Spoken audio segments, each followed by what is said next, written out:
15 წელია, რაც თმას არ ვიღებავ. ჩემი პროტესტი მაგაში გამოიხატებოდა, რომ არ არის ჭაღარა ეს მოულელობის, სირცხვილის ნიშანი. მამაკაცი ჭაღარავდება რაღაც ამაყად ლამაზე და ხალი რატომღაც განზიხდება თუთმას არ იღებავს, რატო? ანუ სხვის შემთხვევაში ახალგაზრდავებს და ალბათ ამიტომ.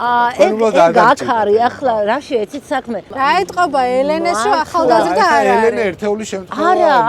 არა, ყველას აი პროცენტულად სხვადასხვა პროცენტი გრადაციების ყველა თავისებურია, უბრალოდ ამას მთლიანობაში როგორ წარმოაჩენ თავს. ამას აქვს დიდი მნიშვნელობა ჩაცმულობას, ზოგად ვაიბი როგორი მოგავს, ანუ განწყობა.